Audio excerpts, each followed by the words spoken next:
In the annals of American crime, Alcatraz Federal Penitentiary, aka The Rock, is the quintessential maximum security prison. Fortified on an island in the cold, turbulent waters of San Francisco Bay, it's become the de facto destination for America's most dangerous compensators. However, if you fill a prison fortress with the most dangerous people in the country, the prison will, of course, become a dangerous place. And even with Alcatraz's notoriously tight security, the men sometimes resorted to sensational violence. We will uncover some of the most horrific murders that occurred at the hands of Alcatraz mechanics. Royal Officer C. Klein, 1938. Although no refugees have been verified from Alcatraz, many improvements have been made. And when they do, the ensuing battles are often deadly. On May 22, 1938, Correctional Officer Royal Klein was supervising the prison woodshop when he made the fatal mistake of diverting his attention from taking a few minutes to make an inventory of supplies. According to David Ward's book Gangsters of Alcatraz, credits Thomas Limerick, James Lucas and Rufus Whitey, Franklin attempted to escape the workshop by calling through a window while Klein was in a nearby office. When the officer returned among the refugees, Franklin hit him with a hammer. Klein never regained consciousness. Stream 60 days on the A&E app. The men who succeeded climbed to the roof, where they confronted prison warden Harold Stites. They threw scrap metal they collected from the workshop at the warden while he returned fire. 2 men were shot, Limerick was killed, and the refugees were routed. The surviving prisoners were sentenced to life in prison for Klein's murder. Rufus McCain, born 1940. Like Klein's murder, Rufus McCain's murder stemmed from an attempt to escape from Alcatraz. However, while Klein was a keeper, McCain was a winner. He attempted to escape from Alcatraz with 2 other contractors on January 13, 1939.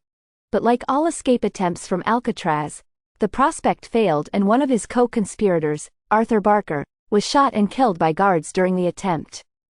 Less than a year later, another surviving escapee, Henri Young, stabbed McCain to death with a sharp spoon. He never explained his motives. In 1995, McCain's murder, and Young's subsequent trial, became the basis for Murder in the First, a film starring Christian Slater. According to author David Ward, Young's defense team attempted to claim that conditions at Alcatraz were so inhumane that they drove him to commit murder. They put the agency on trial, Ward said. Both put the agency on trial. In Young's case, that defense failed.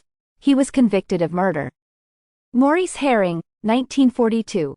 Other Alcatraz killers found more sympathetic juries. One notable case involved the murder of Maurice Herring, who had been fighting in the bathroom with inmate Cecil Snow. According to witnesses, Herring, the stronger of the two, had knocked Snow to the floor and was riding on top of him and hitting him on the head when Snow, brandishing a knife, stabbed his attacker in the chest and thigh, the latter injury resulting in a severed artery. Bleeding profusely, Herring staggered and collapsed due to excessive blood loss. Within half an hour, he was pronounced dead at the prison hospital. In federal court, inmates testified on Snow's behalf, claiming that Herring was an angry attacker and had made numerous threats. Snow was acquitted of murder, but nonetheless sentenced by prison staff to disciplinary isolation for nearly 3 years. The jury believed it, Ward said of the verdict. Regarding disciplinary segregation, also known as the jury believed it, Ward said that prison officials receive a lot of criticism from people who consider the conditions inhumane.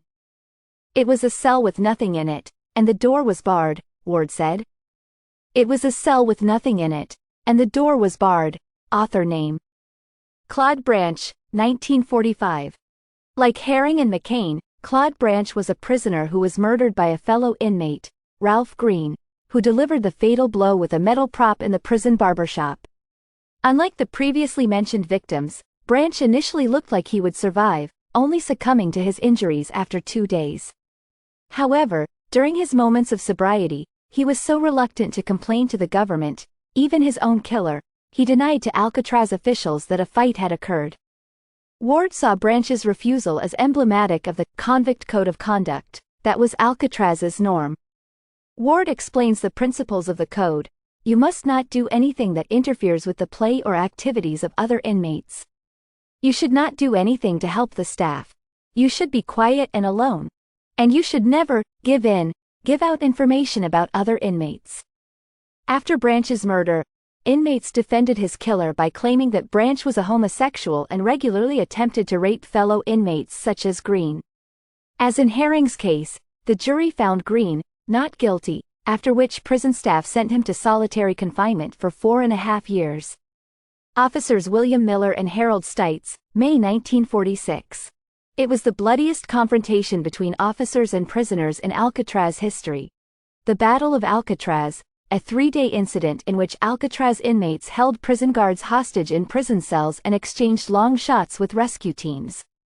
The takeover attempt was masterminded by bank robber Bernard Coy, who, working with other inmates, overpowered a guard and then quickly gained access to the prison's stockpile of weapons and ammunition, allowing them to effectively take over the prison. The plan, as originally designed, required using a key to get out of the cell block and onto the docks, where the prisoners would board a boat to San Francisco and be free. Officer Miller, who was being held hostage, hid the key from the prisoners in the holding cell toilet. Miller and several other prison guards were shot and tortured by inmates while chasing the key. Miller died from his injuries, but not before he managed to identify the killer as inmate Joseph Kretzer. Officer Harold Stites, who helped neutralize the escape attempt that claimed the life of Officer Royal Klein, was shot to death in a shootout between guards and inmates. Coy also died, along with 2 other inmates. The 3 surviving conspirators were tried and convicted of the murders, after which they tried to escape again. Thank you for watching. Help the channel grow by liking, commenting, subscribing.